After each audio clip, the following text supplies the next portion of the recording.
Bonjour et bienvenue sur la chaîne. Aujourd'hui, nous allons voir la bêta 4 de Retrobat. Du coup, elle est sortie en ce moment même sur le serveur Discord en version bêta. Du coup, on va y faire un petit tour. Donc là, c'est une migration de la version 3.1 vers la version 4. C'est plutôt pas mal. Donc, on va voir dans cette vidéo ce qu'il y a de nouveau. Du coup, après avoir mis tout à jour, on se rend compte que cette version 4, elle est vraiment très stable. Les développeurs, ils ont vraiment fait un boulot de fou.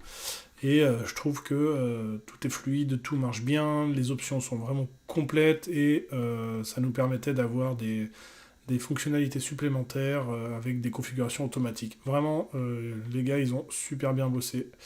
Et comme vous pouvez le voir, il y a l'intégration de Technoparo en natif. Donc on va voir ça par la suite. Je vais refaire un petit tour global de tout ça. Du coup, si on prend même n'importe lequel, tout fonctionne toujours hyper bien, jusqu'à 4 joueurs. Bon, ça vous connaissez. Donc je fonctionne avec un PC sous Windows 10, avec un Core i5, 16 Go de RAM et une GT 1000.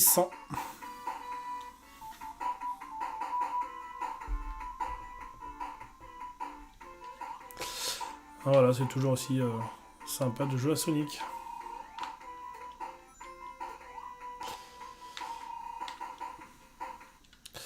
Donc je quitte avec OK et Start. On retombe instantanément. Donc là, il y a tout un magnifique thème. Pour info, le thème que j'utilise, c'est le thème Secobook qui est disponible ici dans les mises à jour et téléchargements. Thème. Et vous pouvez avoir ici le Secobook, c'est le 3e. Donc il en manquait quelques-uns, notamment modèle 2, modèle 3 que j'ai fait en speed. Bon, il n'y a pas les petites vidéos, mais bon, je verrai ça plus tard. Technoparo aussi d'ailleurs au passage, que j'ai fait en speed. Continuons. Bon, Atari, Atomic Wave, voilà, tout fonctionne toujours, ça on va pas, vous le connaissez. Dreamcast avec bien évidemment quelques jeux, plutôt pas mal aussi, ça fonctionne vraiment bien. Vous pouvez ici configurer, moi je laisse tourne auto hein, comme vous pouvez le voir, avec Angle et Flycast, je trouve que ça fonctionne très bien. Si vous souhaitez, vous pouvez utiliser Redream ou Demule, hein, ils sont déjà nativement présents. Dans la version 4, Game & Watch, tout fonctionne, Game Boy, mon GameCube. La GameCube, intéressant. Ici, vous avez toujours un émulateur Dolphin par défaut qui est hyper bien.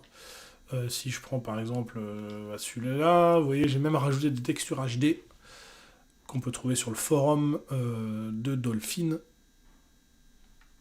Merde, j'aurais dû mettre 60. Bref, boulet. Ça ne changera pas grand-chose. Donc, vous voyez, le carré rose prend toute la largeur de l'écran, donc c'est que on est bien en widescreen, et il doit charger les textures, mais ça prend un peu de temps, et là-haut en 22 secondes il a chargé les textures HD, ce qui est plutôt fun d'ailleurs, au passage.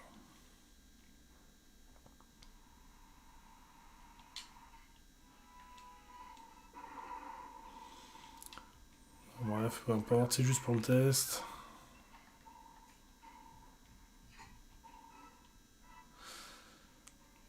Et donc pour un petit PC, on arrive à émuler, aller correctement jusqu'à la Wii U, jusqu'à Zelda Breath of the Wild. Je tourne à 35 images secondes, 35-40 images secondes, grand max. Et par contre pour la Xbox 360 et la Switch, c'est trop petit. Ah voilà, bref, petit, on va pas... Hop, donc on quitte. Ça marche super bien. Nouveauté que je trouve vraiment intéressante, c'est dans les configurations avancées du système.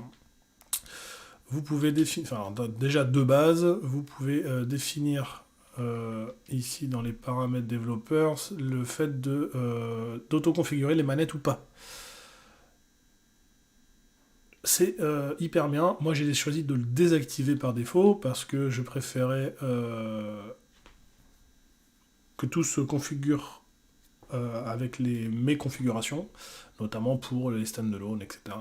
Mais si vous souhaitez mettre en tout automatique ou pas, eh ben, par exemple, moi j'ai mis non par défaut, mais que sur le système GameCube, je souhaite le faire. Eh bien, vous pouvez, ici, autoconfigure contrôleur. Donc, vous pouvez dire non, je ne le souhaite pas configurer par défaut sur tous les émulateurs, mais oui, sur mon GameCube, sur CEMU, sur ce que vous voulez. Et au final, ça marche du feu de Dieu. Une fois le 2, bon, ça vous connaissez, Sega Model 3, vous connaissez aussi, Naomi, Neo Geo, Nintendo 64, pareil. Bon, tout ça. On va aller se faire un petit tour sur PS3. Bon, moi, j'ai petit PC, hein, donc ça rame un peu, mais ça fonctionne. Donc, vous irez voir sur la FAQ, il y a un tuto pour montrer comment importer vos ROM PS3 directement dans Retrobat. Il y a une petite astuce à faire. J'en ferai peut-être un tuto si besoin. Ah oui, ça marche propre.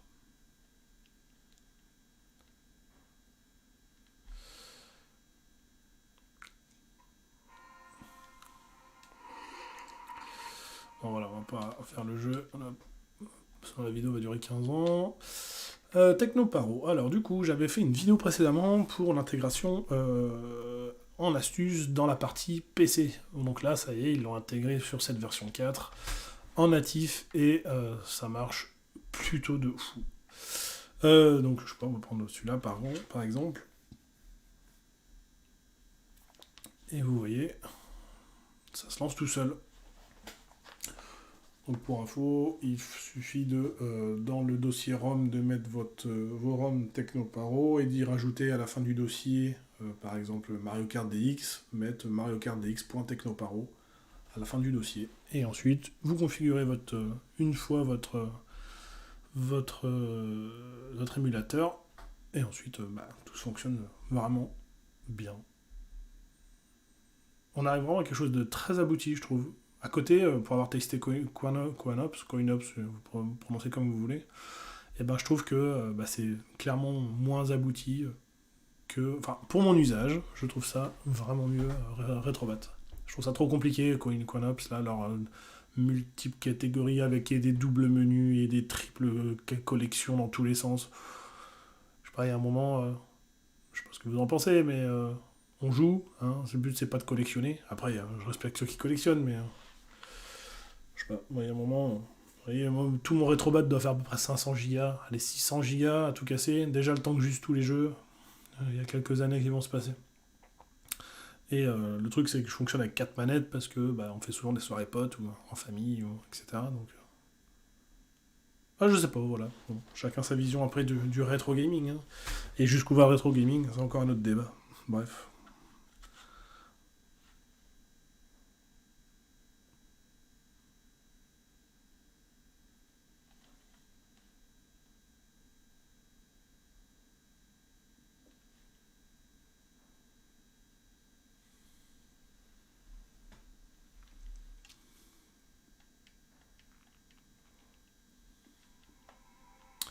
Donc comme vous voyez, ça fonctionne vraiment bien. Bon là, pour l'instant la borne n'est pas connectée à Internet, mais normalement le banana est connecté là. Et j'ai fait la trad en français. Voilà.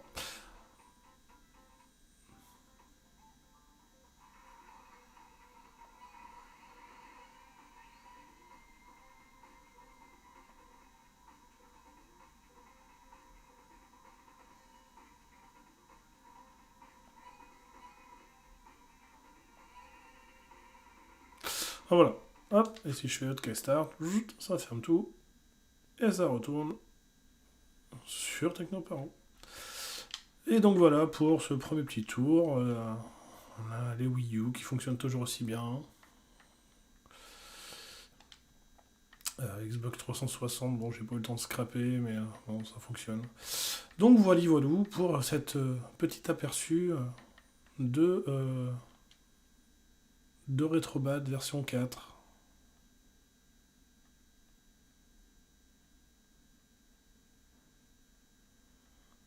Et clairement, tout en auto, hein, vous ne prenez pas la tête, ça marche du feu de Dieu.